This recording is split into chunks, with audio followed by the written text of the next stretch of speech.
Study IQ IAS, अब तैयारी हुई अफोर्डेबल।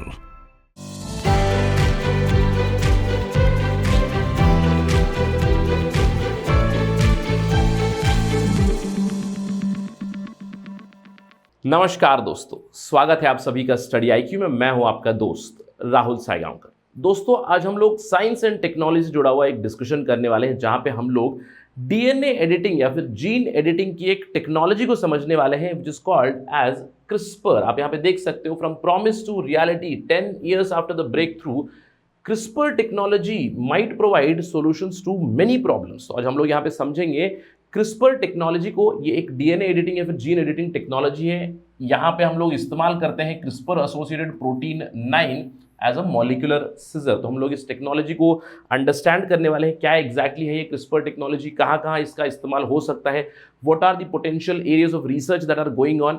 साथ ही साथ इस डिस्कशन के अंत में हम लोग ये भी समझेंगे कि क्या इसके साथ कुछ एथिकल इश्यूज इन्वॉल्व है। तो ये सारी चीजें हम लोग समझने वाले हैं। ये बहुत ही जरूरी डिस्कशन होने वाला है। क्यों, मैं आपको समझाता हूं। Let's talk about some questions. ये क्वेश्चन आया था UPSC civil services preliminary examination में 2018 में, 2018 में ये सवाल आया था, जहां पे आपको क्रिस्पर एक ऑप्शन बना था। I wouldn't say this question directly pertains to CRISPR technology, but आप देख सकते हो यहाँ पे, consider the following pairs terms that are found recently in news, और उसका कॉन्टेक्स्ट आपको बताना था। जहां पे एक ऑप्शन में क्रिस्पर Cas9 एक ऑप्शन दिया गया था। अब इसका जवाब हमें पता है, the answer is 2 only, because ये जो बेल 2 एक्सपेरिमेंट है, this was connected to particle physics. Of course CRISPR is connected to biotechnology, genetic engineering, तो पार्टिकल फिजिक्स गलत होगा। और ब्लॉकचेन टेक्नोलॉजी तो आपको पता है, this is basically digital crypto currency में इसका काम बहुत ज़्यादा इस्तेमाल होता है। तो द आंसर वाज 2 ओनली। 2018 में एक ऑप्शन के तौर पर क्रिस्पर को ऐड किया गया। अगले ही साल 2019 में फिर से सवाल आया, जहां पे recently seen in news this Cas9 protein, ये क्या है exactly, what exactly is this Cas9 protein. अब काफी एकदम फैक्चुअल बेस्ड क्वेश्चन था ये, बट अगर आपने क्रिस्पर को पढ़ा था, Cas9 को पढ़ा था, of course the answer would be A, molecular scissor used in targeting gene editing. This is the answer for this Cas9। तो आज हम लोग इसी के बारे में बात करने वाले हैं कि जीन एडिटिंग में Cas9 प्रोटीन कैसे मदद करता है। तो अगर आप मेंस के लिए तैयारी कर रहे हैं, इस साल का मेंस हो, अगले साल का मेंस हो, तो क्रिस्पर 9 और Cas प्रोटीन से जुड़ी हुई टेक्नोलॉजी के ऊपर हम लोग मेंस में सवाल जरूर एक्सपेक्ट कर सकते हैं, क्योंकि बायोटेक्नोलॉजी जुड़े हुए सवाल होते ही हैं, जीन एडिटिंग से जुड़े हुए सवाल होते हैं, DNA एडिटिंग, DNA फिंगरप्रिंटिंग, इन सभी चीज़ों से सवाल जरूर आते हैं। तो we might expect some sort of traction from this. So let us understand CRISPR 9 और Cas9 टेक्नोलॉजी है क्या, इसके क्या इस्तेमाल हो सकते हैं, क्योंकि पिछले 10 साल से इसके ऊपर काम चल रहा है। कई लोगों को नोबेल प्राइज भी मिल चुका है इसकी डिस्कवरी के लिए। तो इसकी पोटेंशियल डायरेक्शन किस तरफ है, वे फॉरवर्ड क्या है, ये भी हम लोग समझें। Right, let's begin. लेकिन उससे पहले आपको ध्यान रखना है, अगर आप यूपीएससी सिविल सर्विसेज की तैयारी कर रहे हैं तो आपके लिए बहुत बड़ी खुशखबरी, स्पेशली अगर आप एक वर्किंग प्रोफेशनल है, तो हमारा वीकेंड बैच शुरू हो रहा है 1 अक्टूबर 2022 से। 11 बजे सुबह क्लासेस चलेंगी, केवल 2 दिन क्लासेस चलेंगी, सैटरडे और संडे। और ये जो पूरा कॉम्प्रिहेंसिव पैकेज आपको मिलेगा, you will get it only for 18,999। साथ ही साथ हमारा बैच 6 भी शुरू हो रहा है। 8 AM की क्लासेस चलेंगी यहाँ पे, सुबह 8 AM की ये लास्ट बैच होगी। तो अगर आपने अभी तक ज्वाइन किया है, it is very good, I am quite sure कि you are having good experience. अगर नहीं किया है तो you are missing out on something. क्यों? क्योंकि इस प्राइस में 18,999 में आपको सब कुछ मिल जाएगा। You will get live classes, you will get one-to-one mentorship, you will get the group mentorship, you will get Gyanvani sessions, you will get prelims test series। इसी में prelims test series भी आपको मिल जाएगी। तो जल्द से जल्द यहाँ पे एनरोल कीजिएगा। ध्यान रखिएगा, ये प्राइस आपको तभी मिलेगा जब आप मेरा कोड इस्तेमाल करोगे, राहुल लाइव। अगर आप वेबसाइट पे भी हो या फिर ऐप पे भी हो, चेकआउट जब भी करो तो राहुल लाइव इस्तेमाल कीजिएगा, you will get it for 18,999। चलिए बढ़ते हैं और बात करते हैं क्रिस्पर के बारे में। आप जानते हैं कि 2020 में क्रिस्पर टेक्नोलॉजी की डिस्कवरी के लिए 2 लोगों को नोबेल प्राइज मिला था मेडिसिन में, जेनिफर दोडना एंड इमैनुअल चार्पेंटियर को। तो इन दोनों को क्रिस्पर टेक्नोलॉजी को डेवलप करने के लिए दे गॉट नोबेल प्राइज। और अभी भी इसके ऊपर काफ़ी ज़्यादा रिसर्च चल रही है, कैसे इस टेक्नोलॉजी को परफेक्ट किया जाए। इनफैक्ट जेनेटिक इंजीनियरिंग या फिर जीन एडिटिंग, जीनोम एडिटिंग कोई नई बात नहीं है। हाइब्रिडाइजेशन से चलता रहा। पहले हाइब्रिडाइजेशन होता था, लेकिन उसके बाद जब से जेनेटिक इंजीनियरिंग शुरू हुई है तो जीन में मैनिपुलेशन चल रही है। जैसे इंडिया में BT कॉटन चल रहा है, क्या हुआ कि जेनेटिक मैनिपुलेशन ही हुई है। अब जेनेटिक मैनिपुलेशन मतलब क्या हुआ कि जीन को मैनिपुलेट कर रहे हैं। जीन को मैनिपुलेट किस लेवल पे करते हैं? देखिए, अगर this is the cell of the body, cell के अंदर आपको न्यूक्लियस मिलेगा, न्यूक्लियस के अंदर आपको क्रोमोसोम्स मिलेंगे, क्रोमोसोम्स बेसिकली क्रोमोसोम्स के अंदर डीएनए मिलेगा, डीएनए में आपको सीक्वेंसेस मिलेंगे। अब ह्यूमन डीएनए में human DNA is double standard, तो आपको सीक्वेंस मिलेगी, adenine, guanine, thymine, cytosine, ATGC का सीक्वेंस मिलेगा। Each sequence pertains to some sort of genetic characteristic. और यहाँ पे इस स्तर पे यानी कि डीएनए के स्तर पे एडिटिंग चल रही है, इसके ऊपर काफ़ी रिसर्च चल रही है, कई सारी कोशिशें की गई, लेकिन हाल ही में जो क्रिस्पर टेक्नोलॉजी है, क्रिस्पर Cas9 टेक्नोलॉजी है, this has become very very important. It is considered as a safest, cheapest and one of the most reliable source of genetic editing. काफ़ी अच्छे रिजल्ट इसने दिए हुए। सबसे पहले क्रिस्पर क्या है? क्रिस्पर का मतलब है clustered regularly interspaced short palindromic repeats. और ये जो Cas9 है ये एक प्रोटीन है। Cas9 का इस्तेमाल करके डीएनए फ्रैगमेंट को ब्रेक किया जाता है। अब ये क्रिस्पर एग्जैक्टली है क्या, टेक्नोलॉजी है क्या, इसको समझते हैं। Let's try to understand. Again यहाँ पे we are not going into complete technical details, लेकिन मैं आपको संक्षिप्त रूप में समझा दूंगा कि क्रिस्पर टेक्नोलॉजी वर्क कैसे करती है, राइट। अब देखिए, ये क्रिस्पर जो आइडिया है ये हमें एक नेचुरल बैक्टीरिया से मिली। बैक्टीरिया के अंदर एक नेचुरल क्रिस्पर पाथवे होता है। अभी क्रिस्पर पाथवे, अब नाम से पता चला क्रिस्पर का मतलब क्या है, regularly repeating palindromic short repeats, यानी कि डीएनए का कुछ सीक्वेंस है उसको आइडेंटिफाई करके रख लेना है।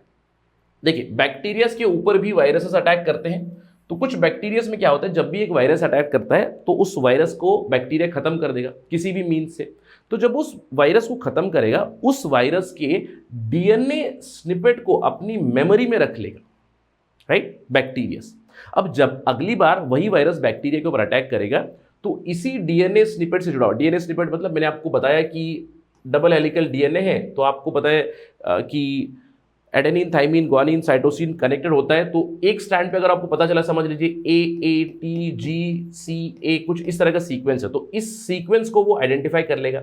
और अगली बार जब वायरस अटैक करेगा तो ये जो बैक्टीरिया क्या करेगा, इसी तरह का एक बाइंडिंग आरएनए मॉलिक्यूल प्रोड्यूस करेगा और उस वायरस के ऊपर अटैक करेगा। और जैसे ही ये जो बाइंडिंग आरएनए वायरस के डीएनए से अटैच करेगा, Cas9 प्रोटीन रिलीज करेगा वो बैक्टीरिया, और वायरस का डीएनए ही ब्रेक कर देगा, यानी कि वायरस बिकम्स इनएक्टिव। वायरस में रीजनरेशन की कैपेसिटी नहीं है तो वायरस बिकम्स इनएक्टिव।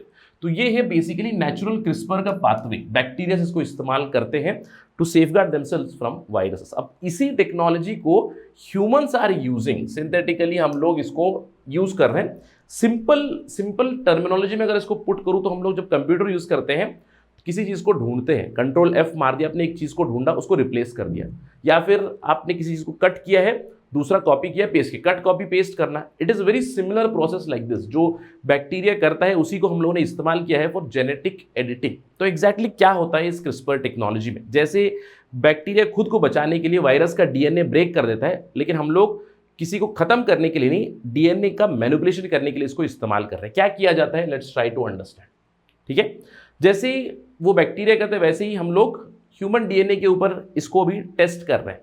स्टेप 1 में क्या किया जाएगा कि आपका सबसे पहले पर्टिकुलर सीक्वेंस आइडेंटिफाई किया जाए। मैंने आपको बताया कि डीएनए में, आपकी डीएनए में जो भी आपकी सीक्वेंसेस बनी हुई है बेस्ड ऑन ATGC, उस सीक्वेंस में आपका जेनेटिक कैरेक्टर है। अब समझ लीजिए मेरा उदाहरण, हाइपोथेटिकल सिनेरियो, कि मुझे कोई जेनेटिक डिसऑर्डर, अब से आई हैव कलर ब्लाइंडनेस है मुझे, तो कलर ब्लाइंडनेस का जो जीन है पहले उसको आइडेंटिफाई करना है। समझ लीजिए मेरी बॉडी में जो डीएनए है, कलर ब्लाइंडनेस का जीन उससे जुड़ा हुआ है, जिसका कोड है ATGCCT, हाइपोथेटिकल सिनेरियो। तो कुछ इस तरह का सीक्वेंस, जैसे मैंने सीक्वेंस को आइडेंटिफाई कर लिया तो मुझे यहाँ पे जो प्रॉब्लम है, ये जो GG है, समझ लीजिए हाइपोथेटिकली GG नहीं होना चाहिए, इट शुड बी GNT।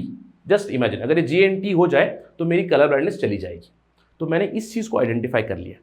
तो इसके प्रति क्या करेंगे, पहले आप फॉल्टी डीएनए सीक्वेंस को आइडेंटिफाई कीजिएगा और उससे अटैच करने के लिए आप एक मैसेंजर आरएनए मॉलिक्यूल भेजिएगा। इसी सीक्वेंस से आरएनए मॉलिक्यूल भेजोगे जहां पे आप ATGCCT कुछ इस तरह का सीक्वेंस आरएनए बाइंडिंग के लिए भेजोगे। और ये जब आरएनए मॉलिक्यूल बाइंड करेगा मेरे डीएनए के साथ, तब मैं इस्तेमाल करूंगा Cas9 का। Cas9 जब इस्तेमाल करोगे इस पर्टिकुलर सीक्वेंस ऑफ डीएनए को ब्रेक कर देगा। तो मेरे जो फॉल्टी डीएनए जिसकी वजह से कलर ब्लाइंडनेस हो रहा है उसको मैंने ब्रेक कर दिया। अब अगर मैंने इसको ऐसे ही छोड़ दिया, imagine I just leave it like that, humans के पास रीजनरेशन कैपेसिटी होती है, तो मेरा जो फॉल्टी डीएनए वो फिर से रीजनरेट हो जाएगा। लेकिन मेरी इच्छा ये है कि जो मेरा फॉल्टी डीएनए है जीजी है वो जीटी हो जाए। तो इसके लिए मैं क्या करूंगा, जो डीएनए को यहाँ पे मैंने कट किया है वहां पे इस प्रॉपर सीक्वेंस को जीटी करके मैं अटैच कर दूंगा। It's basically like find and replace और cut copy paste. That is the basic technology. मैंने आपको संक्षिप्त रूप में बताया, ऑल्दो बहुत ही सिंपलेस्ट टर्म्स में मैंने आपको समझाया है यहाँ पे, but a lot of complexities are involved when you are eventually doing it। जब आप कर रहे हो तो कैसे प्रोग्रामिंग करनी है, कैसे चीज़ें होनी है, तो काफ़ी कॉम्प्लिकेटेड होता है। बट मैं आपको सिंपल टर्म्स में बता रहा हूँ कि आपने डीएनए में आपने सीक्वेंस ढूंढा कि इसकी वजह से प्रॉब्लम हो रही है, इसकी वजह से अगर प्रॉब्लम हो रही है तो इसके लिए मैंने एक गाइड आरएनए मॉलिक्यूल भेजा जो इस सीक्वेंस के साथ जुड़ जाएगा। जैसे ही इस सीक्वेंस के साथ जुड़ेगा मतलब मैंने फाइंड कर लिया कि भैया ये डीएनए सीक्वेंस के साथ प्रॉब्लम है, इसको ब्रेक करना है। इसको ब्रेक करने के लिए मैंने डीएनए कटिंग एंजाइम या फिर Cas9 प्रोटीन इस्तेमाल किया हुआ है। इससे मैंने डीएनए को ब्रेक कर दिया और दूसरा हेल्दी डीएनए स्ट्रैंड मैंने अटैच कर दिया। This is the basic gene editing process used through CRISPR Cas9 technology. I hope कि आपको क्लियर हो चुका है। In simplest language it's like find something, find करने के लिए एक गाइड आरएनए इस्तेमाल करूंगा। जैसे ही फाइंड किया उसको आपको कट करना है और दूसरी चीज पेस्ट करनी है। अगर आपने कट करके छोड़ दिया है, समझ लीजिए अब वायरस के साथ हुआ, वायरस का डीएनए जैसे ही बैक्टीरिया ने कट कर दिया तो वायरस तो खत्म हो गया। लेकिन अगर हम लोग उस फ्रैगमेंटेड डीएनए को ऐसे ही छोड़ देंगे तो वापस the problematic DNA will regenerate और some sort of mutation might take place. ठीक है, तो this is the basic technology. अब इमेजिन कीजिएगा कि I am able to do this safely, I am able to replicate it, I am able to program it also. मतलब मैं इस molecule को प्रोग्राम भी कर सकता हूँ कि जो गाइड आरएनए है मैंने बना दिया और इसी गाइड आरएनए को कट करने के लिए मैंने कैस प्रोटीन को प्रोग्राम भी कर दिया, वहीं पे जाके वो कट भी कर रहा है, रेप्लिकेट भी हो रहा है। यानी कि रिलायबल रिजल्ट्स आपको आ चुके हैं पिछले 10 सालों से जो भी रिसर्च हुआ। इमेजिन द पोटेंशियल एप्लीकेशंस क्या हो सकता है।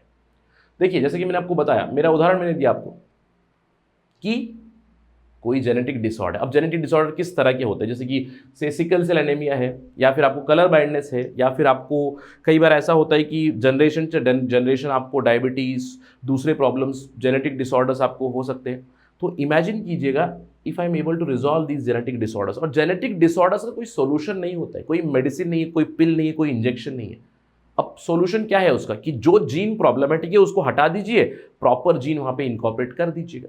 सो CRISPR-9 बेस्ड सॉल्यूशंस बिल्कुल इन डिसऑर्डर्स को हटा सकते हैं। तो इमेजिन कीजिएगा कि no more genetic disorders through the CRISPR-Cas9। ये एक पोटेंशियल एप्लीकेशन है और इसके ऊपर ऑलरेडी काम भी चल रहा है। जैसे मैं इंडिया की बात करूं तो इंडिया में CSIR का, right, council for scientific research in India, जो इनका institute of genomics and integrative biology है, इन्होंने CRISPR-9 बेस्ड टेक्नोलॉजी का इस्तेमाल करके एक प्रोजेक्ट भी सैंक्शन किया है जहां पे सिकल सेल एनीमिया को खत्म करने के लिए, यानी कि सिकल सेल एनीमिया के सॉल्यूशन ढूंढने के लिए इसको अभी फंडिंग भी मिल चुके हैं। In fact this is in very advance stages, clinical trials इसके शुरू हो चुके हैं।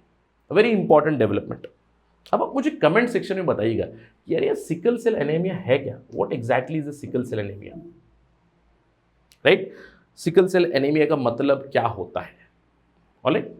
इसके अलावा जापान में अगर हम लोग बात करें, जापान ने ऑलरेडी कमर्शियल कल्टीवेशन अप्रूव कर दी है टोमेटो वैरायटी की, जहां पे इन्होंने CRISPR टेक्नोलॉजी को इस्तेमाल करके एनहांस्ड वैरायटी ऑफ टोमेटो बनाया है, CRISPR बेस्ड इंटरवेंशन किया है। इंडिया में भी कई सारी चीज़ों के ऊपर रिसर्च चल रहा है, जैसे मैंने आपको बताया कि सिकल सेल एनीमिया की ट्रीटमेंट के लिए चल रहा है। इसके अलावा इंडिया में जो genetically modified rice, genetically modified bananas, जहाँ पे CRISPR टेक्नोलॉजी का इस्तेमाल करके जेनेटिक बेटरमेंट की गई है, इसकी न्यूट्रिटिव वैल्यू एटसेट्रा एनहांस करने की कोशिश कर रहे हैं। अभी टेस्टिंग फेज में है, अभी तक आया नहीं है, डू रिमेंबर दिस। तो पोटेंशियल एप्लीकेशंस बहुत ज़्यादा है, यानी कि सिंपल जीन एडिटिंग आप कर रहे हो, रिलायबल भी है, रिपीटेटिवनेस भी आ चुकी है इसके रिजल्ट्स में।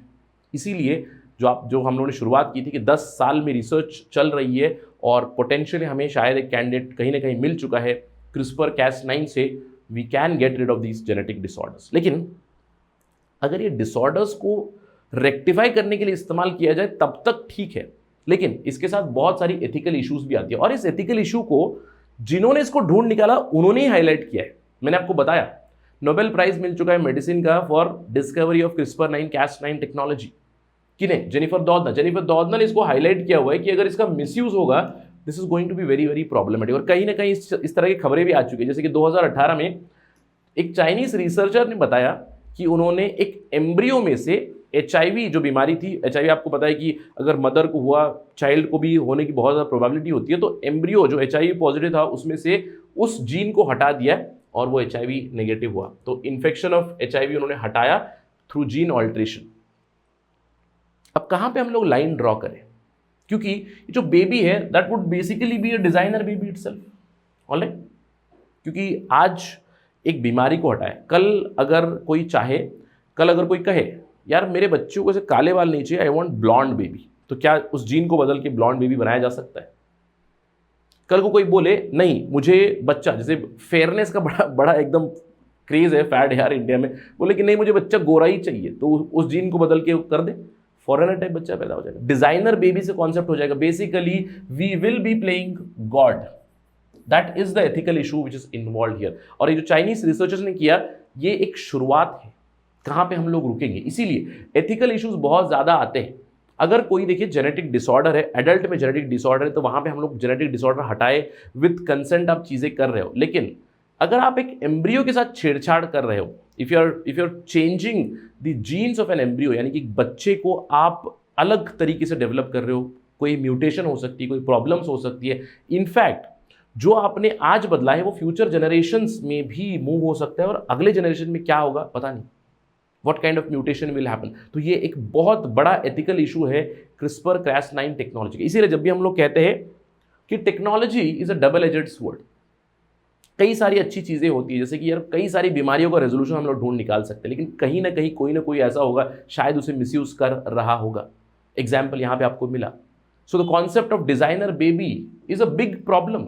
अगर डिजाइनर बेबी बन गए तो यार वो जो ह्यूमन डाइवर्सिटी की बातें होती है, that will all drain down the sewer, right? So that is the big problem, that is the big ethical issue कि अगर हम लोग CRISPR-9 टेक्नोलॉजी को गलत चीज़ों के लिए इस्तेमाल करेंगे, डिज़ाइनर बेबी बनाने के लिए, अपने मन की चीज़ों के लिए इस्तेमाल करेंगे, then it is a potential problem which has been highlighted by the founder or the discoverer of CRISPR-9 also. Let us wait and watch कि क्या होगा, कैसे इस चीज़ को रेगुलेट कर सकते हैं। अभी फिलहाल तो CSIR की तरफ से, इंडियन गवर्नमेंट की तरफ से फंडिंग आ चुकी है सिकल सेल एनीमिया को रिजॉल्व करने के, लेकिन कहीं ना कहीं जिनके पास पैसा पड़ा हुआ है वो खुद ही फंड करके कुछ रिसर्च कर रहे हैं, तो we do not know how do we regulate this, that's a question. इसके ऊपर जब भी कोई अपडेट आएगी तो will discuss that for sure, but ethical issues are bound to come up with such technologies.